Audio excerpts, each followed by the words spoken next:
6:24. It is time for Deep Thoughts. As I said before the break, we're starting to see our first few forecasts for the upcoming season, the upcoming hurricane season coming out here as we're approaching June 1st, the start of the season. Yesterday, we got a big one from Colorado State. Now, I've seen a few people in recent years suggesting, why are we getting our forecasts from people in Colorado that are not impacted by hurricanes? They have a well-known and well-researched firm there at Colorado State, a group that has put out these forecasts going back years and years and years. They tend to be awfully accurate. So what they say, we definitely pay attention to. And so this is their forecast, the first one this year. Total named storms, 17, hurricanes, 8, major hurricanes, 4. That, of course, would be a far cry from what we saw last year. After the record year last year, that would kind of feel like a quiet season. But when you compare it to average, it'd be another well above average year, the average being 12, 6, and 3. So, yeah, another active year looks likely. And here's why. Really two big reasons. First things first, we look at how the Atlantic is setting up right now. These are the waters, the temperatures compared to average. A large area of warm waters in place across the central and northern Atlantic right now. Fuel for storms. Some good news in this is that right now the tropical Atlantic is on the cooler side, but a whole lot of warm water to work with as we go into hurricane season. Of course, those numbers only going up going forward from here.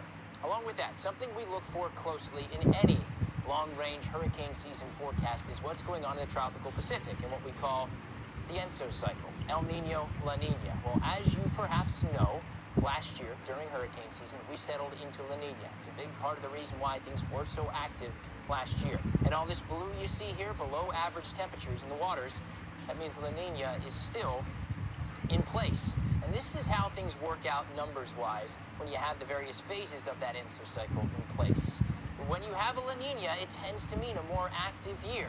When you have an El Nino, it tends to mean a much less active year. And this is going from 1950 to 2017. I averaged out the numbers of the various hurricane seasons. You can see the difference. We averaged about 4 less hurricanes, 4 less named storms, that is, during an El Nino year than during La Nina. Big part of the reason why, when El Nino settles in, you get more wind shear across the basin that tends to tear storms apart before they are able to form. So we root for El Nino during hurricane season, but once again, doesn't really look like it's in the cards.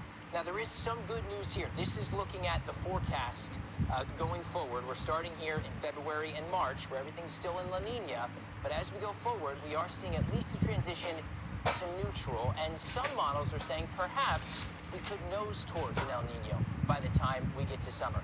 And that's trending warmer, which is, again, something that is definitely some good news. But overall, it does not look like El Nino settles in. A 60% chance that we at least hold in neutral as we go through spring. And the National Weather Service says the chances for an El Nino by summer does remain very, very low at this point in time. But it's something we'll be watching for. And as we head into June, here's the names that we'll be looking for in 2021, starting with Anna. If we got to 17, we would get all the way to Rose. And hopefully, like last year, we don't get anywhere near getting through all of those names on the list in 2021. That's it for Deep Thoughts for today. If you have questions for me for future segments, all you got to do, reach out. Send me an email, jim.dickey@abc-7.com. You can always reach out on Facebook as well. Stick around. We have 30 more minutes, more in the morning, coming your way after this quick commercial time out.